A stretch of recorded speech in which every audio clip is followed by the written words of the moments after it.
because the old one was lousy. Assad Daria Khan.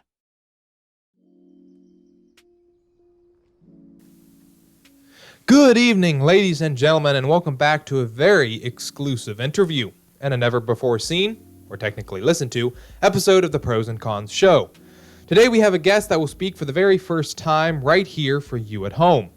And also stay tuned for our giveaway of legal tender $100 million. $1 million. That, but times 100.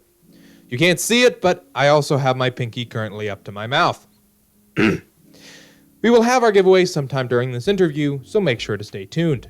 Remember, you can also comment any questions you have in the comment section, and my guest and I will answer them. Also, we have a birthday today. Miss Michelle Jack, happy birthday. Now let's get to our weather.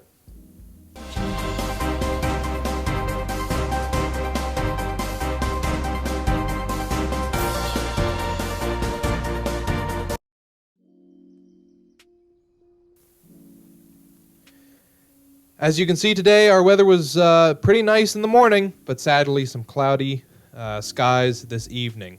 Today we had a high of 55 and a low of 44, and tomorrow we're sadly looking at showers with a high of 57 and a low of 51.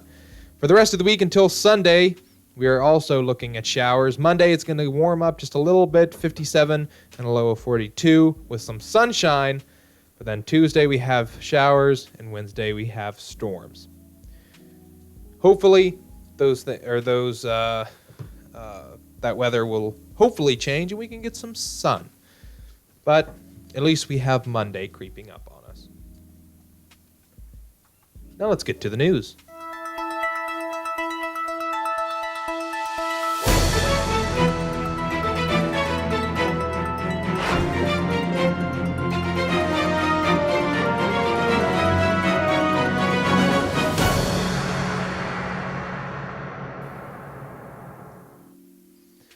In the newsroom, the gloves and masks are coming off Thursday as Matt Kerner, city council candidate, is addressing the public about some ugly behavior that is currently happening in our community. He will also be bringing in proof of certain items other candidates are denying. Again, that will be tomorrow at 8:30 p.m. So make sure to look out for that. Also, time is inching closer and closer to the Living Room concert on Saturday at noon. So don't be tardy to that party. Stone Tower has been a part of our community for now 2 years. Stone Tower can be found right here on Main Street. Amazing food and amazing coffee. So next, let's get to my guest. He is the third person running for the mayor in Upshur County. You may also know him for all of his amazing antiques at the Buchanan Antique Mall. Not sponsored. Mr. Mike Bodnar. How are you doing today, Mr. Bodnar? All right, thank you. Thank you for coming on the show today. My pleasure. And how are you coping with COVID-19, sir? I'm staying home and wearing a mask. That's good. That is very good. And washing your hands thoroughly, I hope. Yes. You can never, ever be too careful. Well, let's get straight into the questions. You do a lot of antique hunting. Has it been slow here recently, sir? It's right now there's not much to do because of all the virus problems. So I'm just waiting till this breaks up and see what I can come up with. If anyone has been over to the Buchanan Antique Mall, again, not sponsored, if you go over to your cubby, which is on the left side, kind of right in the middle, one of the two of the middle on the left side, you have a lot of different musical instruments, a lot of different interesting items. It's a very, very nice, your cubby is very, very nice. Well, things today aren't selling like they used to be. Our prices have dropped way down because of lack of cash, and people are changing their style of living anymore. So the big homes are pretty much gone, and it's mostly apartment living now. Now, you are also a musician, is that correct? Yes. And you fix up almost all different types of instruments. I mean, you always have something coming in somewhere. What made you so interested in music? Mom started me in it when I was about 2 years old, and she bought me a piano when I was 4. And then after that came an organ and different instruments.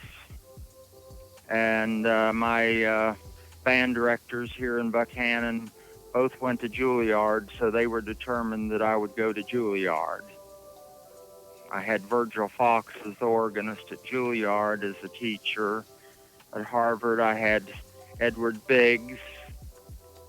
So I've had quite a few good teachers. What is your favorite instrument to play? The pipe organ. Can you play Phantom of the Opera by chance? Yes, I can. I want to hear it on the Wesleyan Chapel organ. So anytime that you are free, I would love to hear that sometime. All right. But let's get into your run for mayor. You're currently, like I said, the third person also running for mayor in Upshur County. What made you decide to run? Well, several people asked me if I would sign up and run for it. So I said, well, I've tried before, and it doesn't hurt to try. So I just signed my name, and I'm on the list. So hopefully everybody will get out and vote. And I'm not running to cause trouble or anything. I just want to try and help people as much as possible. Now, do you think our Main Street / downtown is healthy and successful? And if not, what would you do to change that? That is a loaded question.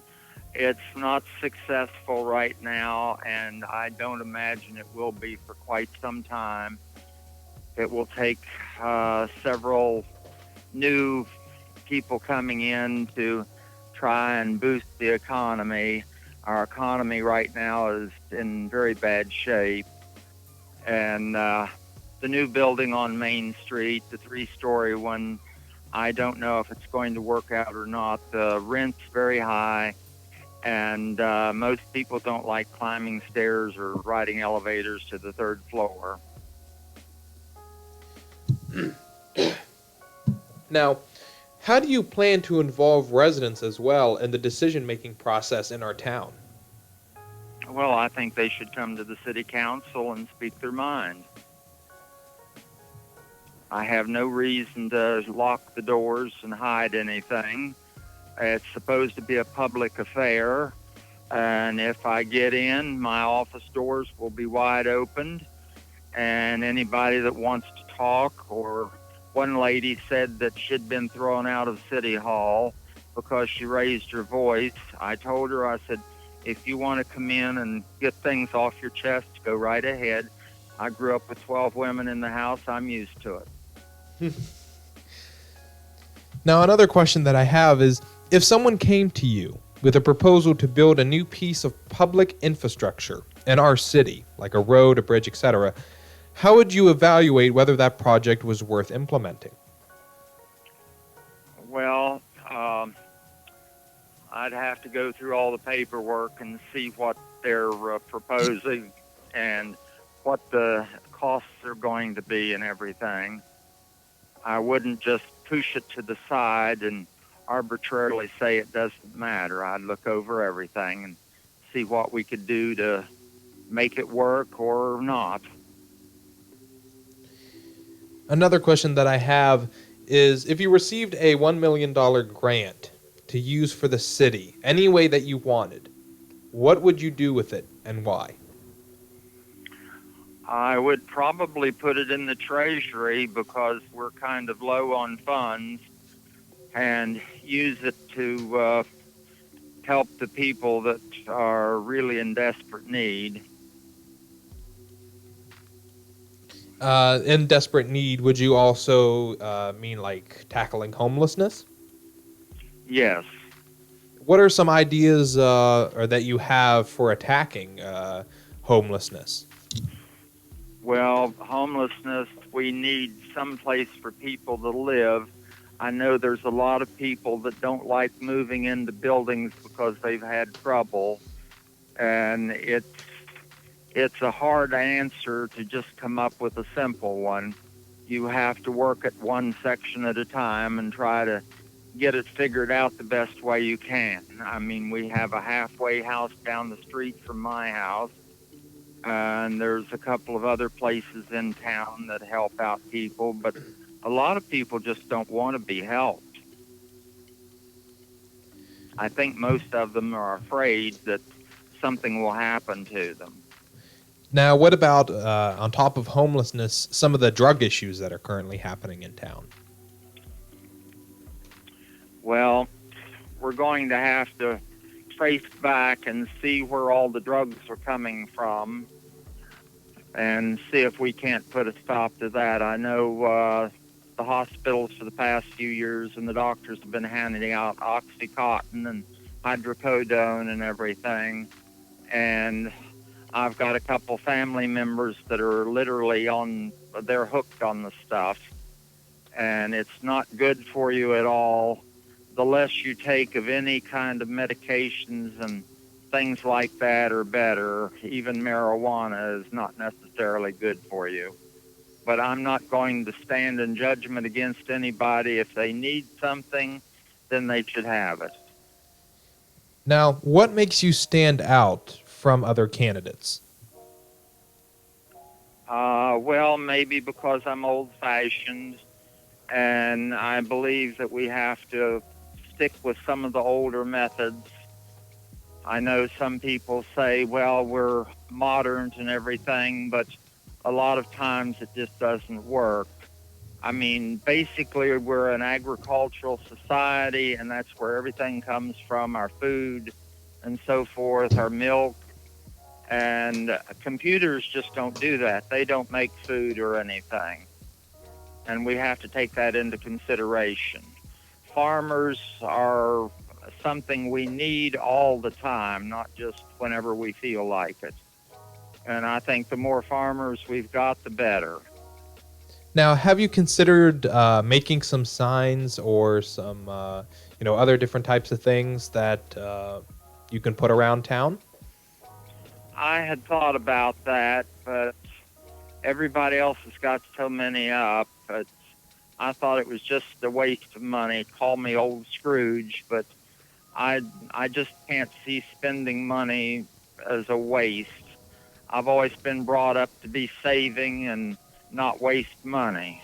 So It's definitely difficult to go door to door right now as well. yes, that's a good way to do it. But just sticking up signs and wasting paper and all that, it's just a waste of time and money.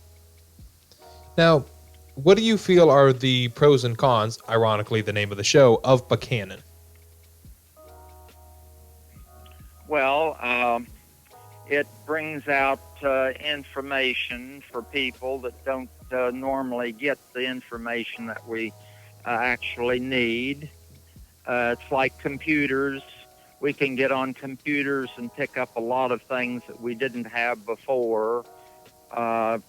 Before, when I did any work or anything, it was by photographs and telephone and everything. Computers are a great help for the purpose that they're made for. But I think we have to consider using a little bit of everything. Now, to jump kind of back to the drugs, how do you feel about cannabis, marijuana, medicinal marijuana, and things like that? Well, it's a sore subject with a lot of people and the government. I guess people that need it, I talked to several doctors, and they say a lot of people can only be helped by using marijuana for their pain and so forth. I guess that's okay up to a point, but I also know that a lot of people are trying to get it just so they can have an enjoyment out of it and everything, and we certainly don't need that. If it helps medically, then that's okay, but beyond that, I don't think we should go. Now, my next question is, what is the one major issue that you plan to address? There's two issues. We've got a water problem in Buckhannon. A lot of people go buy bottled water and everything. There's an odor to our water, and it's hard water. That is the type of water that's not very usable in drinking or cooking. And we take our water from the river, and the river comes from up around Selbyville and over in Randolph County. Years ago, there was a plant up there that processed raw uranium into pitch blend, and that was during World War I. And back then, they didn't really know much about it, and they just threw it out as trash. And I'm afraid some of that's gotten into the groundwater and causing problems, because Buckhannon has more cancer than any other place in the state. The health department calls us the cancer capital of West Virginia. And I know years ago I took a Geiger counter up to Selbyville area and was checking out up there, and there were some spots that bounced clear off the scale when I used the Geiger counter. So I think that ought to be addressed and checked into, and see if we can't get the government in here and go up there and see if they can find out what the problems are, because that will eventually leach into the water tables and everything and damage our water. Not too many people actually know about that, so you would, definitely be a person that would be first bringing it to the table. Well, I've known about it for several years and brought it up at council meetings and everything, and they pass it off as I don't know what I'm talking about. But it's not something that's safe. Even in its early form, it's still radioactive, and it's very dangerous.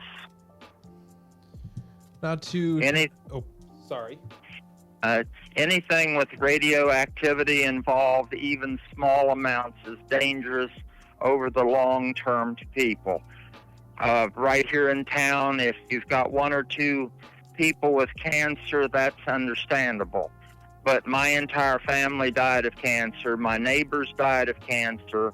There's cancer on Island Avenue, South Florida, Meade, Smithfield. Everywhere you go in town, there's cancer. And a lot of people try to hide it, but it's not a good idea. Me, myself, right now, I'm back on chemotherapy again.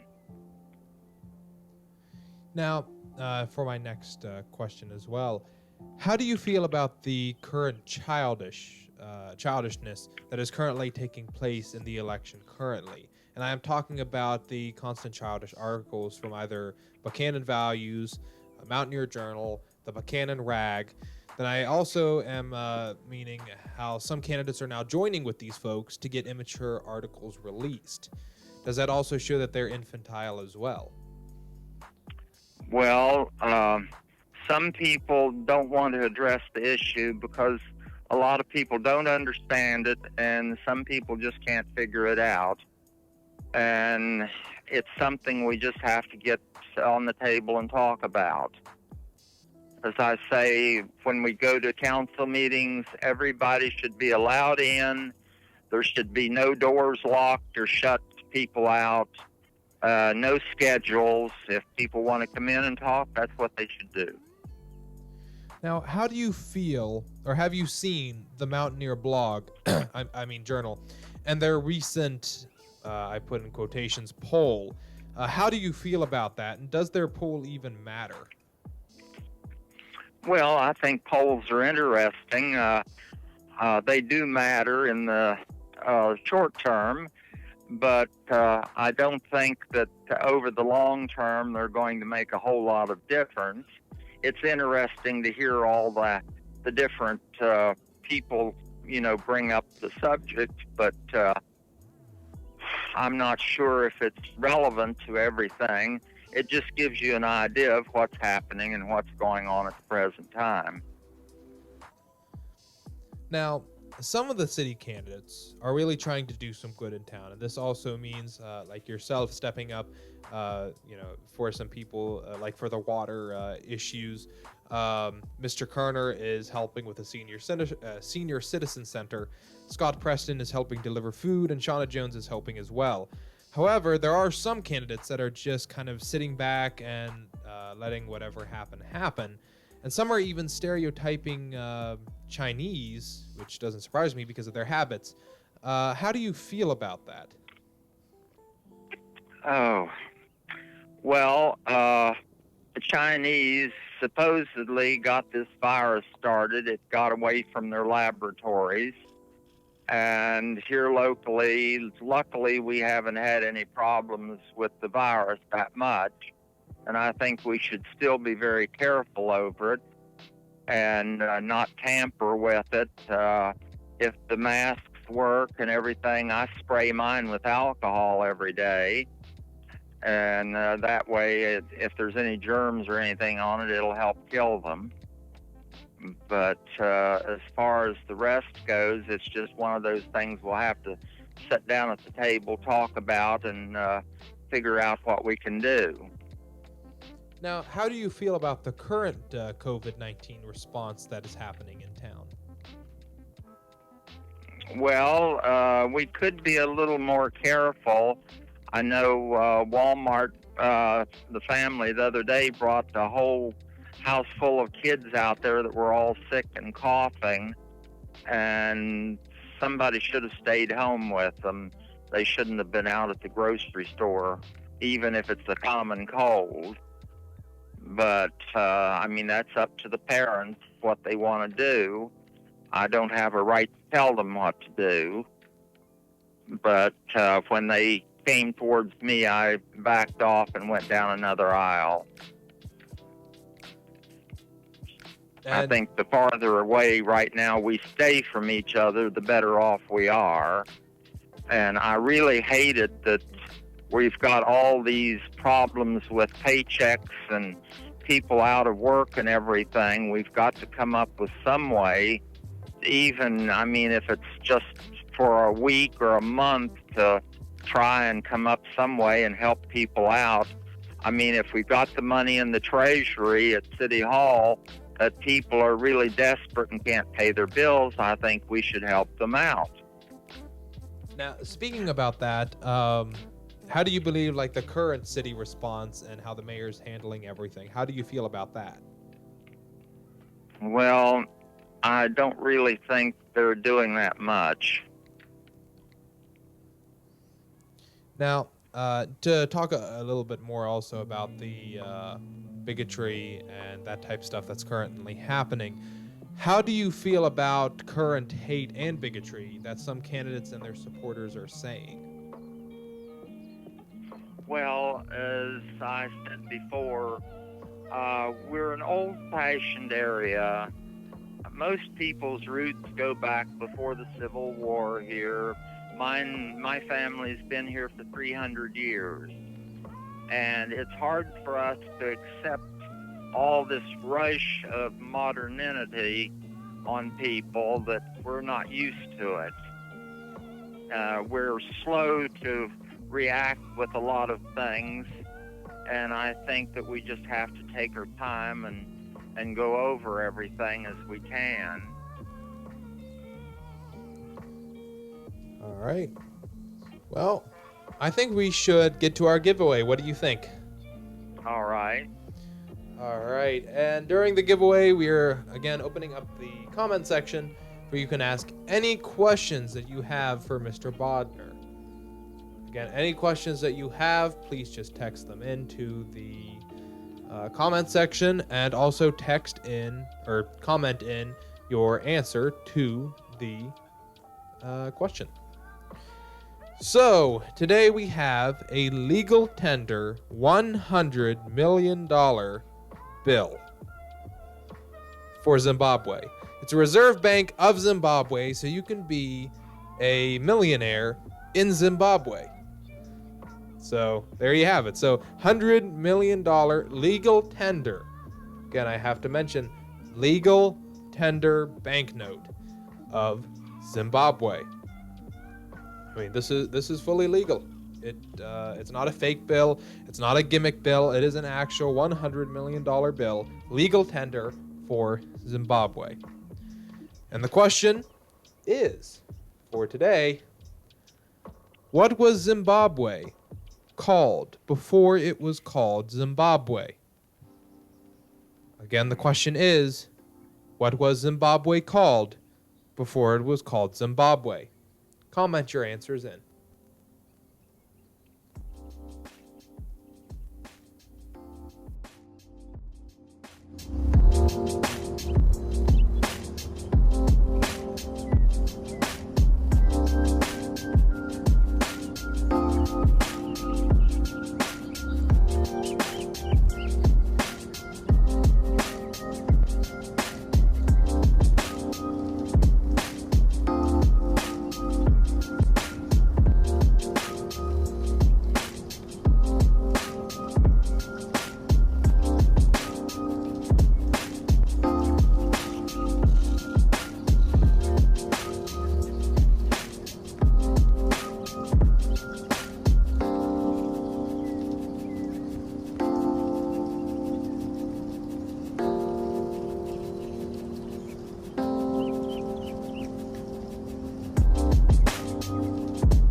Congratulations, Miss Hatfield. You won the $100 million actual legal tender banknote.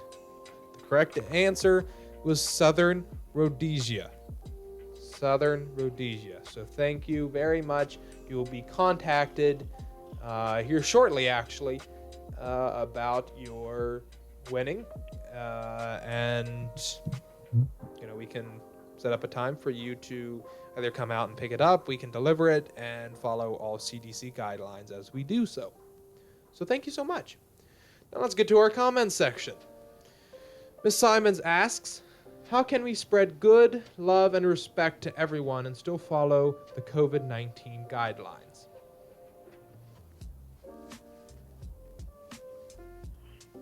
Okay, we can be more respectful to people, speak and talk to each other. We don't have to get close or anything. We can just speak on the street or whatever we feel like doing. I know I like to talk to people about different things. So that's what everybody should do, whether it has to do with weather or the virus or church or whatever.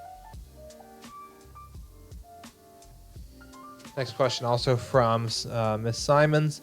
Does anyone need help finding supplies? If anyone needs help, definitely contact her and contact us as well. We will help out as much as we can.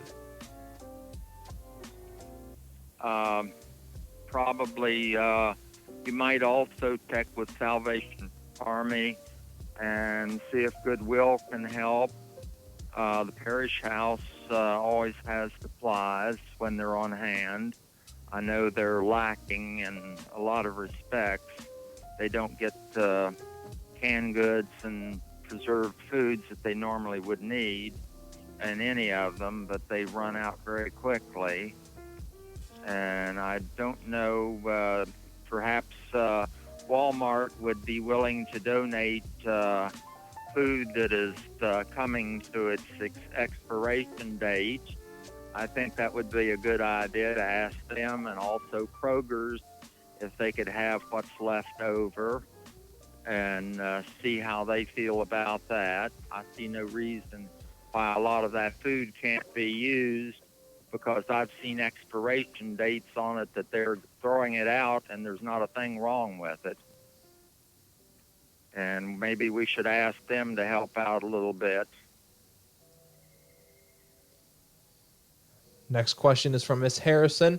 I think this was about a comment that was made a little earlier. She asked, is Main Street not successful? I think you're meaning it's not successful just right now because of COVID. Is that correct? Yes, the virus, and we've lost a lot of business on Main Street because of Walmart and Lowe's. We used to have a lot of small businesses like Home Hardware, Shannon, the 5 and 10. I surely do miss the 5 and 10, but we'll have to get some of those back, because usually town can't survive without the small businesses. Next question. Mr. Bodnar, how do you feel about LGBTQ rights? And do you think Buchanan is progressive enough? I think we're progressive enough. I'm a little bit old-fashioned and slow on things. I think we ought to check things out as we go and see what we can do to help or improve on. I know the river needs to be cleaned out. That would be an improvement. And well, let's see. I know they're wanting to build a walkway along the river, but I'm not too sure about that, because we do have floods occasionally, and the way the river is laid out, it's a good possibility that it would wash out the walkway. So I kind of think that should be put on the back burner for the time being. All right, and for the last question, and then we are going to finish up here. For the last question, if you don't think the city is doing enough with its response to COVID-19, where are they lacking, and what would you do differently as mayor? Well, I would try to give more hand creams out, such as alcohol and stuff to when we're out where we can't normally wash our hands and so forth. Use more masks. And I think the city's doing the best it can right now, because this is something that's not viable on the open net, as they would say that they can't bring out anything to do any better. I would hope that we can think of something anyway. I know that there's a lot of smart people in town, and I'm sure, given a chance, they could probably come up with something. It doesn't have to be expansive or crazy. It just could be something very simple. And it would be nice if all the places had one of those hand wipes at the door, like Walmart has. City Hall would be a good place for hand wipes. All the restaurants would be good for it. And possibly the city council could come up with the money from the funds, the general funds, to help supply those for each one of the stores. Now, is there anything else you wanted to add? I know while the mics were off, you told me actually a very interesting kind of trivia or that type question while the mics were off. Do you want to go on ahead and mention that? Well, Robbie Skinner is my cousin, distant cousin. All the Skinner family came from Orlando, West Virginia. I know Robbie says they were from Elkins, his branch of the family was, but we originated down at Orlando, West Virginia, on the other side of Weston. So that's an interesting, interesting fact. That was the word I was looking for, an interesting fact, a very, very interesting fact. Yeah, my mother was a Skinner, so he's got to be one of my cousins one way or another. Wow. There you have it, ladies and gentlemen. Well, I thank you so much for coming on and for being patient enough with me. And again, I thank you very, very much. Especially, this is one of the first times that you've ever reached out to kind of the people of Buchanan as well, and kind of as a forum type of thing. So I thank you so much for being on here. All right, thank you. And is there anything else you would like to add? I can't really think of anything right now. All right, and this will also be up on YouTube as soon as everything's done. Actually, probably in the next 15 minutes or so, it'll be automatically uploaded to YouTube. And then there will also be an article on the Mountaineer News that will mention it as well. So thank you so much, sir, for coming on. All right, thank you. All right. All right, and with that, it marks the end of our live broadcast. I want to thank everyone for tuning in, and during these rough times, to take care of each other, for that is the only way we will get through this all. Announcer, take me out. Thanks for tuning into the Pros and Cons podcasts. Check back daily for more episodes. And remember, if everyone around you is an asshole, maybe you're the asshole.